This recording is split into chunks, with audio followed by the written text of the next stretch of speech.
Haji ini kan setiap tahun ada ya. Kira-kira dari musim haji 2025 ada nggak sih Bu yang perlu kita perbaiki? Gitu. Masyarakat juga mengetahui jika ada iming-iming untuk mempercepat porsi, saya sangat tidak mungkin karena proses penyelenggaraan ibadah haji di embarkasi dan debarkasi ini sesungguhnya yang dibebankan adalah 86 biaya penyelenggaraan ibadah haji.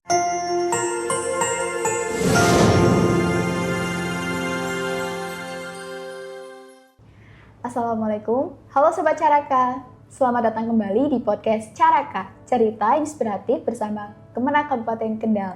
Nah, kali ini kita akan sharing tentang topik yang menarik, yaitu seputar haji tahun 2026. Nah, tentu saja di sini saya nggak sendiri, saya bareng sama Bu Maisaro. Nah, Bu Maisaro ini selaku Kasubag TU di Kemenak Kendal sekaligus PLT Kementerian Haji dan Umroh ya Bu ya? Betul. Oke, selamat datang di podcast Caraka Bu. Terima kasih Mbak Arum, dan kesempatan yang kedua saya bertemu lagi di Caraka. Betul. Sehat Bu hari ini? Sehat, alhamdulillah. Oke Bu, tadi kan saya sudah menyinggung ya Bu, kita akan membahas tentang haji 2026. Siap. Ya. Sekarang masih marak dibicarakan nih Bu ya, baik di Instagram atau mana. Boleh nggak sih Bu dikasih sedikit aja tentang gimana sih persiapan haji tahun 2026 di sini? Oke. Terima kasih untuk persiapan haji tahun 2026 ini. Sebetulnya sekarang ini sudah dalam proses pelunasan jamaah haji tahap pertama. Jadi segala hal terkait dengan verifikasi jamaah yang masuk dalam kuota reguler tahun 2026, kita juga sudah lakukan verifikasi. Kemudian jamaah haji porsi lansia yang 55% ini juga sudah kita lakukan verifikasi. Sekarang ini sudah pada tahap pelunasan yang tinggal beberapa hari sesuai dengan jadwal yang ada. Oke, berarti sudah mulai pelunasan ya Bu? Iya, sudah mulai pelunasan. Kemudian jauh-jauh hari sebelum proses pelunasan ini juga pemeriksaan kesehatan yang dilakukan oleh Dinas Kesehatan sudah dilakukan untuk mendapatkan klasifikasi bahwa calon jamaah tersebut adalah istitoah sehingga mereka berhak untuk melakukan pelunasan. Oke, baik. Oke Bu Mai, kalau boleh tahu nih, kan dulu juga haji ini kan setiap tahun ada ya. Kira-kira dari musim haji 2025 ada nggak sih Bu yang perlu kita perbaiki gitu? Oke. Yang perlu kita perbaiki khususnya untuk jamaah haji karena kebetulan pemerintah Arab Saudi cukup ketat dalam filter masalah kesehatan jamaah haji, sehingga yang perlu kita sampaikan ke jamaah adalah persiapan secara fisik jamaah agar segera proses-proses istitoah jamaah haji ini betul-betul sudah keluar, karena kemungkinan ada jamaah haji yang di pemeriksaan tahap awal mungkin belum istitoah, kemudian dilakukan pemeriksaan lanjutan untuk sampai pada tahapan betul-betul istitoah yang menjadi persyaratan utama dari calon jamaah haji ini bisa melakukan pelunasan. Oke, tadi kan bertahap berarti ya Bu. Kalau andaikan misalkan di tahap pertama sudah oke nih, terus tahap 2 ada kendala, itu gimana Bu? Jadi ditunggu sampai dengan karena kalau yang sudah tidak istitoah pasti langsung Dinas Kesehatan menginput data jamaah haji tersebut tidak istitoah. Tetapi kalau pemeriksaan kesehatan ditunggu sampai dengan batas akhir proses pelunasan ini. Tetapi kalau nanti ternyata masih memerlukan pemeriksaan lanjutan, yang bersangkutan ini bisa diberikan kesempatan sampai dengan pelunasan tahap kedua. Sampai dengan selesainya pelunasan tahap kedua. Tapi untuk proses awal ini memang langkah-langkah atau apa yang disampaikan oleh dokter memang harus dilakukan, baik pemeriksaan kesehatan lanjutannya, kemudian nanti direview lagi kalau sebelum batas akhir sampai selesainya tahap pelunasan pertama ini sudah istitoah, maka akan diinput istitoah dan yang bersangkutan bisa melakukan pelunasan. Tapi kalau memang ternyata proses pemeriksaannya melebihi batas tahap pertama pelunasan, maka akan diberikan waktu untuk tahap kedua. Oh, berarti ada tambahan. Masih tambahan. Okay. Kalau batas pelunasan itu kapan ya Bu? Batas pelunasan tahap awal? Untuk tahap pertama itu satu yaitu jamaah haji masuk kuota reguler, kemudian kuota lansia yang 5%. Ini yang berhak melakukan pelunasan di tahap awal sudah mulai sejak tanggal 24 November dan berakhir tanggal 23 Desember. Jadi kurang 10 hari. Maka segera saja kami berharap seluruh jamaah calon jamaah haji tahun 2026 yang sudah nyata-nyata istitoah untuk segera dapat melunasi di bank setoran haji ini agar proses awal nih sudah selesai. Iya. Kalau untuk tahap 2-nya Bu, sudah keluar tanggal belum ini? Untuk tahap 2 ini kan untuk jamaah 1 untuk jamaah gagal sistem. Apa itu gagal sistem? Gagal sistem itu bisa jadi ketika input atau proses pelunasan di tahap awal ini ada masalah dengan sistem, maka kemudian sampai batas tanggal 23 Desember ini belum selesai proses ada persoalan sistem, maka dia akan melunasi di tahap kedua. Kemudian yang kedua adalah jamaah haji cadangan. Kemudian yang selanjutnya adalah penggabungan dan pendampingan. Penggabungan ini penggabungan mahram. Kemudian pendampingan ini bagi jamaah haji yang istitoahnya dengan pendampingan orang. Maka ini pelunasannya di tahap yang kedua, karena untuk tahap yang pertama adalah si jamaah haji reguler tadi, kemudian untuk pendampingannya akan melunasi di tahap yang kedua. Perkiraan kita sampai dengan hari ini belum menerima jadwal untuk pelunasan tahap kedua, mungkin di antara Januari atau sampai dengan Februari, atau kita tunggu saja jadwal untuk pelunasan tahap keduanya. Oke, berarti kan tadi ada tahap 1, tahap 2 ya. Ada yang jamaah reguler, ada yang jamaah tambahan tadi ya Bu. Iya. Kira-kira kuota hajinya berbeda nggak Bu? Maksudnya ada penambahan dari tahun sebelumnya ke tahun sekarang? Untuk secara umum kuota haji ini kan sudah ditetapkan awal ya, yaitu dari pemerintah Arab Saudi menetapkan kuota haji Indonesia adalah 221.000 jamaah. Untuk Kabupaten Kendal, untuk Provinsi Jawa Tengah sendiri ada sekitar 33.800 sekian. Kemudian untuk jamaah Kabupaten Kendal ini di angka 1.211. Dan ini masih terus akan berkembang. Entah itu karena mungkin juga ada yang tidak istitoah, kemudian ada yang meninggal di proses ini, kemudian nanti ada nanti di sistem yang akan mengurutkan. Misalnya ada jamaah cadangan nih, ada yang cadangan ketika yang jamaah reguler ini tidak melunasi atau dia tidak istitoah, maka porsinya akan naik, yang cadangan-cadangan ini akan naik terus. Jadi tidak melalui kita, manual kita, semua berbasis pada sistem, jadi kita tidak bisa membantu selain sistem itu. Jadi kami berharap masyarakat juga mengetahui jika ada iming-iming untuk mempercepat porsi, saya sangat tidak mungkin karena semuanya by system. Iya, sudah secara otomatis nanti ya kalau tidak sesuai gitu ya. Betul. Itu berarti jumlah tadi sudah include dengan yang penambahan pendampingan sama penggabungan itu atau di luar? Iya, karena pendampingan itu menggunakan porsi yang tadi kemungkinan tidak melunasi, dia masuk di data jamaah haji reguler, tapi kemudian ternyata dia tidak melunasi, atau kemudian dia meninggal atau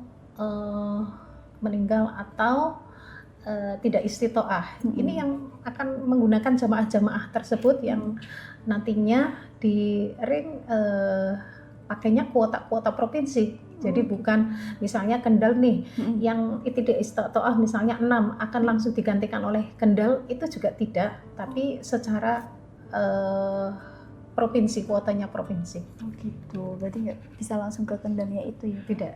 Oke. Kalau boleh tahu Bu, tadi kan disinggung berarti kolaborasinya sama Dinkes ya Bu ya? Iya. Selain Dinkes ada lagi nggak sih Bu? Atau mungkin sinerginya tuh gimana? Untuk penyelenggaraan sebetulnya terutama sekali kita akan berkolaborasi untuk Dinkes ini memang di awal. Karena yang menentukan istitoah atau tidaknya jamaah, kita sudah keluarkan nih data jamaah haji yang berhak lunas di tahun 2026.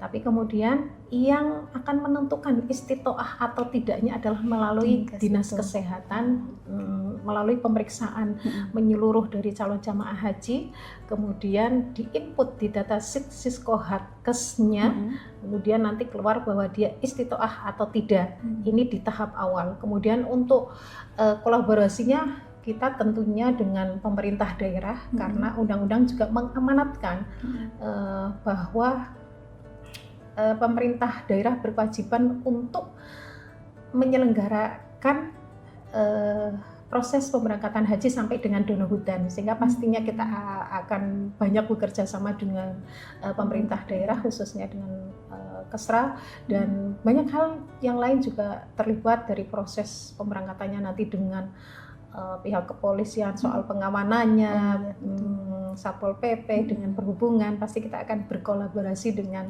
banyak instansi stakeholder di Kabupaten Kendal. Jadi bukan hanya Kemenhajum Kendal sendiri ya Bu, tapi melibatkan seluruh instansi. Tentunya yang paling utama ini dengan Kementerian Agama, meskipun saat ini sudah pure penyelenggaraan ibadah haji ini dilaksanakan oleh Kemenhaj, tetapi Kementerian Agama ini masih harus banyak terlibat juga terkait dengan proses-proses yang ada, baik sekarang ini sedang proses rekrutmen petugas haji, juga melibatkan berkolaborasi dengan Kementerian Agama tentunya. Oke, tadi Ibu menyinggung rekrutmen petugas haji, ya kan? Saya juga baca-baca di sosmed, ini udah tahap 1 ya Bu ya? Ya, hari ini adalah tahap yang kedua, yaitu di provinsi, yang mana akan dilakukan CAT juga dengan wawancara di tingkat provinsi sesuai dengan juknis yang ada, yang kami kirim karena kebutuhan untuk Kabupaten Kendal ini untuk petugas kloter 3 kemudian pembimbing ibadah 3, maka harus dikalikan dua kali lipatnya, sehingga yang kita kirim ke provinsi ini tentunya masing-masing adalah 6. Nanti penentunya pure adalah Provinsi Jawa Tengah. Kita tidak intervensi apa. Jadi semua hasilnya tergantung sama provinsi ya, hasil dari CAT tahap kedua ini. Oke Bu Mei, saya mau tanya lagi nih Bu. Kalau saya baca-baca, ini kan katanya ada peraturan baru terkait ibadah haji. Iya. Nah, kira-kira dari yang mungkin banyak ditanya ini Bu, total biaya, ada perbedaan nggak Bu dari tahun sebelumnya sampai tahun sekarang? Nah, ini penting saya mengedukasi kepada masyarakat bahwa biaya haji ini terdiri dari yang namanya BPIH, biaya penyelenggaraan ibadah haji, dan BIPIH. Kemudian ada manfaat. BIPIH itu biaya perjalanan ibadah haji. Jadi secara umum BPIH, biaya penyelenggaraan ibadah haji itu untuk tahun 2026 sesuai dengan Kepres 34 tahun 2025 itu sejumlah 86.448.981. Ini total mencakup biaya akomodasi, kemudian konsumsi, transportasi, penerbangan, penyelenggaraan ibadah haji di Arab Saudi, proses penyelenggaraan ibadah haji di embarkasi dan debarkasi. Ini sesungguhnya yang dibebankan adalah 86 biaya penyelenggaraan ibadah haji. Tetapi BIPIH, biaya perjalanan ibadah haji ini yang dibebankan kepada jamaah nih. Yang dibebankan kepada jamaah ini sebesar 53.233.422, meskipun ini sesuai dengan embarkasinya masing-masing. Ini embarkasi SOC, embarkasi Solo. Kebetulan Kendal juga masuk embarkasi Solo. Ini sejumlah 53.233 sekian. Ini terus kurangannya dari mana nih? Iya. Kekurangannya ini dari biaya dibebankan pada nilai manfaat. Nilai manfaat uang yang disetorkan oleh jamaah haji secara keseluruhan. Karena yang dikelola bukan dikelola oleh Kementerian Agama, bukan. Ini dikelola oleh badan tersendiri namanya BPKH. Kemudian uang itu seluruh setoran jamaah haji, setoran awal jamaah haji dikelola oleh BPKH yang dikelola secara aman. Kemudian hasil pengelolaannya ini nih yang akan digunakan untuk menopang tambahan dari BPIH itu. Jadi kalau yang dibebankan jamaah itu hanya 62%. Yang 38% ini ditopang dari nilai manfaat dana haji. Itu. Kemudian kalau mereka jamaah haji sudah setoran awal 25 juta nih. Berarti kekurangannya berapa? Kekurangannya berapa?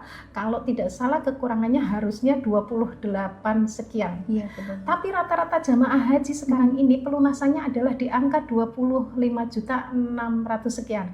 Karena sudah dicantumkan nilai manfaat tadi.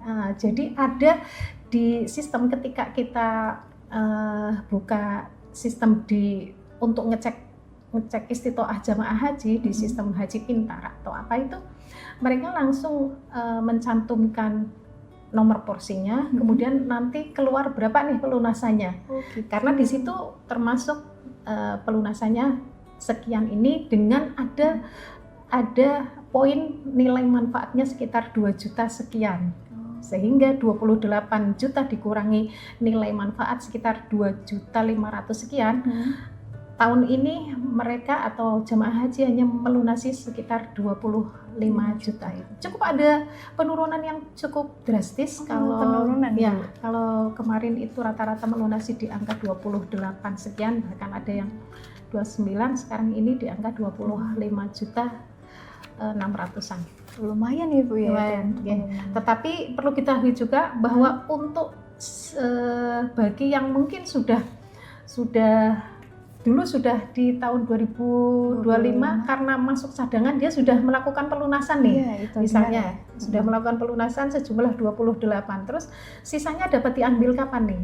Untuk saat ini belum bisa langsung diambil sisanya. Nanti setelah operasional haji, sisa itu baru bisa dicairkan di bank setoran haji masing-masing gitu. Jadi mohon maaf untuk memang untuk sistem saat ini belum bisa mengambil sisa uang dari setoran yang mungkin sudah melakukan pelunasan di tahun 2025 karena dia masuk cadangan. Kira-kira itu. Tadi saya agak sedikit menggarisbawahi ada aplikasi namanya Haji Pintar. Ya. Itu berarti jamaah juga bisa akses Haji Pintar? Bisa akses di situ dengan mudah. Bahkan misalnya Mbak Arum nih sudah cicilan atau sudah melakukan setoran awal pendaftaran haji, mau dicek saya kira-kira berangkatnya tahun berapa nih, di situ juga bisa. Bisa Bu. Ya. Cuma mungkin kalau dalam musim pemberangkatan haji biasanya aplikasi ini belum mengcover jumlah yang akan berangkat tahun ini, jadi masih nanti kalau ketika proses operasional haji selesai ini baru valid. Gitu, baik Bu Mai. Untuk selanjutnya nih, kan di rangkaian sebelum haji ada yang namanya manasik ya. Ya. Itu kira-kira untuk pelaksanaannya kapan nih? Ya. Kalau basicnya manasik jamaah haji ini rata-rata khusus untuk Kabupaten Kendal sendiri rata-rata sudah mengikuti manasik di KBIH masing-masing, karena kita ada berapa ya, kalau tidak salah 6 apa 8 KBIH, kemudian masing-masing juga sudah punya jamaahnya masing-masing dan itu sudah dilakukan manasik sejak lama. Kemudian Kementerian Agama juga kemarin-kemarin sebetulnya sudah banyak melakukan manasik, sepanjang tahun juga sudah dilakukan. Dan untuk manasik yang reguler ini sampai sekarang ini belum ada kapan nih mau dilaksanakan untuk yang tingkat kabupaten maupun tingkat kecamatan yang biasanya ada. Tapi sampai dengan hari ini belum ada juknisnya. Tetapi basically mereka sudah melakukan mengikuti manasik di KBIH masing-masing. Mudah-mudahan dengan manasik di KBIH masing-masing secara kompetensi atau secara wawasan mereka sudah paham tentang fikih hajinya, tentang syarat rukunnya dan syarat rukun wajib hajinya seperti apa. Mudah-mudahan mereka sudah paham, meskipun nanti akan kita pertajam dengan melalui manasik di tingkat kabupaten maupun di tingkat kecamatan. Oke, jadi kalau jadwalnya sendiri biasanya kecamatan dulu baru kabupaten bagaimana? Biasanya kabupaten dulu baru kecamatan, tapi kita tidak tahu nih biasanya sampai sekarang belum ada juknisnya. Apakah harus kecamatan dulu atau kabupaten dulu? Biasanya sih kita melakukan di tingkat kabupaten dulu, kemudian ditindaklanjutnya di tingkat kecamatan. Oke, Bu Mai, saya juga mau tanya nih Bu, kira-kira tantangan terberat dari persiapan haji 2026 ini apa sih Bu? Yang banyak dikeluhkan ini proses ini ya. Satu, proses pelunasan ini belum sampai dengan Hamin 9 batas pelunasan. Kita masih terus berproses karena soal istitoahnya nih yang belum mungkin sudah disubmit, tetapi kemudian Dinas Kesehatan juga butuh untuk membuat berita acara dan lain sebagainya. Ini yang perlu kita dorong semuanya, makanya insya Allah kita akan lakukan koordinasi dengan semua lintas sektoral yang terlibat dalam hal ini untuk memacu persoalan pelunasan jamaah haji. Tantangan yang terberat yaitu tadi, karena sekarang ini Arab Saudi itu menerapkan soal klasifikasi atau persyaratan kesehatan jamaah yang cukup ketat, sehingga kami berharap seluruh jamaah haji, meskipun proses istitoah atau proses pemeriksaan kesehatan sudah clear saat ini dan dia istitoah, jangan lupa bahwa kita masih ada proses berikutnya, yaitu ketika di embarkasi kita akan dilakukan cek kesehatan lagi. Oleh karenanya kami berharap semua calon jamaah haji tetap menjaga kondisi kesehatan dari sejak sekarang sampai dengan nanti pemberangkatan, terutama sekali dari pola hidupnya, kemudian pola makannya agar tetap stabil, paling tidak jauh lebih baik nantinya persiapan saat menjalani berangkat itu jauh lebih baik. Kita tidak berharap sudah sampai di sana kemudian keluar tidak istitoah nih, atau dianggap tidak istitoah karena saat itu memang drop atau terjadi masalah-masalah. Terutama sekali lagi jaga kesehatannya, kemudian terutama yang punya penyakit diabetes dan lain sebagainya. Ini penyakit-penyakit yang kadang susah penyembuhannya atau gampang terjadi sakit yang lain. Karena sebuah kasus kemarin, tahun haji kemarin sudah istitoah betul, tapi menjelang berangkat yang bersangkutan itu memang punya potensi diabetes, kemudian ke sawah, kemudian dia kena kayu, potongan kayu, kemudian kakinya luka, akhirnya Hamin dan harus dilakukan kakinya luka dan harus perawatan betul-betul karena terjadi luka serius di kakinya, sehingga akhirnya dia tidak berangkat. Mohon untuk semua calon jamaah haji tetap menjaga kesehatan sejak dari sekarang sampai pola-pola hidup sehat, pola-pola olahraga harus dilatih sejak dini agar kondisi kita tetap terjaga dengan baik sampai dengan pemberangkatan. Oke. Kalau bicara masalah di lingkungan sana kan tentu saja beda ya Bu ya, di Arab Saudi dengan di Indonesia ini. Nah, kalau saya dengar dari beberapa testimoni, katanya ada satu tempat yang memang itu menjadi tantangan terberat, ya, seperti di Mina, Arafah dan lain sebagainya. Nah, kira-kira kalau menurut Bu Mai ini apa nih yang mau ditingkatkan ya untuk menjaga itu? Ya betul, memang tantangan karena Al-Hajj Arafah, haji itu puncaknya adalah di Arafah. Di Arafah tempat kumpulnya semua manusia terkonsentrasi di situ, semua calon jamaah haji terkonsentrasi di situ. Tantangannya berat, kemudian kita harus jangan bayangkan yang enak-enak. Iya. Kita harus secara psikis harus persiapkan haji ini lumayan berat dan harus dipersiapkan sebaik mungkin. Karena begini, selalu persoalan haji ini dari tahun ke tahun persoalannya selalu berbeda. Ada yang berbeda selalu karena kita melibatkan satu. Kenapa mesti ada persoalan ini? Persoalan ini sudah dimitigasi agar tidak terjadi persoalan lagi. Kemudian muncul lagi. Tahun berikutnya ternyata ada persoalan yang berbeda lagi. Oh gitu. Kenapa? Karena kita penyelenggaraan ibadah haji itu penyelenggaraan ibadah yang dilakukan atau dipersiapkan oleh dua negara nih. Bukan kita saja, kita melibatkan negara lain yaitu Arab Saudi dengan berbagai kebijakan yang selalu berbeda, dan kita tidak bisa intervensi banyak dengan kebijakan negara lain.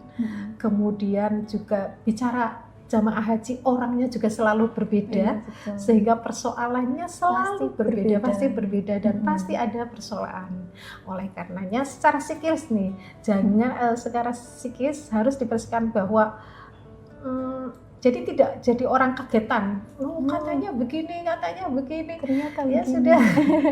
Jadi apa aja kalau niatnya ibadah, kalau niatnya murni lillahi ta'ala, insya Allah semuanya dimudahkan, semuanya dilancarkan. Yang terpenting semua persoalan pasrahkan sama Allah dan pasti ada solusinya. Iya benar Bu. Jadi intinya tadi adalah menjaga kesehatan itu yang paling penting ya Bu ya, karena kita nggak pernah tahu nih apa yang akan terjadi di masa yang akan datang, daripada nanti H-1 tiba-tiba batal gitu kan Bu ya. Oke. Bu Mai, tadi kita sudah bicara panjang lebar nih. Ya, mungkin yang terakhir harapan Ibu untuk keberangkatan haji tahun 2026 ini apa sih? Kami berharap semua proses awal pemberangkatan haji ini dapat berjalan dengan lancar, dan sekali lagi mudah-mudahan kita semuanya dapat dimudahkan untuk menghantarkan para duyufur rahman, baik dari proses kita saat ini yaitu yang ada di Indonesia, baik dari proses pelunasan, proses jamaah sampai dengan jamaah haji berangkat. Kita berharap semuanya dilancarkan, tentunya tidak hanya lancar dalam proses penyelenggaraannya, tetapi bagi jamaah itu sendiri juga dilancarkan secara kesiapan fisik, secara kesiapan psikis, kemudian secara kesiapan secara fikih hajinya, agar betul-betul mereka bisa memahami, karena haji ini cukup hanya satu kali nih, karena sekarang ini ada regulasi yang menerapkan untuk haji berikutnya adalah 18 tahun. Jadi tidak bisa kita hari ini, tahun ini kita berangkat, kita berharap 5 tahun mendatang bisa berangkat lagi. Saya kira itu. Oke, baik Sobat Caraka. Nah itu tadi pesan untuk semua jemaah haji. Siapnya itu bukan cuma siap berangkat haji, tapi juga siap secara fisik, psikis, mental, dan lain sebagainya. Dan harapannya bagi jemaah yang sudah ditetapkan untuk bisa berangkat tahun 2026 bisa berangkat semua tanpa halangan apapun. Nah, oke Bu Mai, terima kasih sudah menemani podcast Caraka hari ini. Semoga apa yang tadi sudah disampaikan Bu Mai bisa bermanfaat dan memotivasi sekaligus menjadi perhatian nih, khususnya untuk para jemaah haji tahun 2020. Terima kasih, betul. Ya. Bu Mai, itu saja. Terima kasih atas kehadirannya. Dan untuk Sobat Caraka, sampai jumpa di pertemuan berikutnya. Jangan lupa terus saksikan Caraka untuk mendapatkan informasi menarik terkait Kendal. Saya Rencana Sari, pamit undur diri. Terima kasih. Wassalamualaikum warahmatullahi wabarakatuh. Waalaikumsalam warahmatullahi wabarakatuh. Oke, saya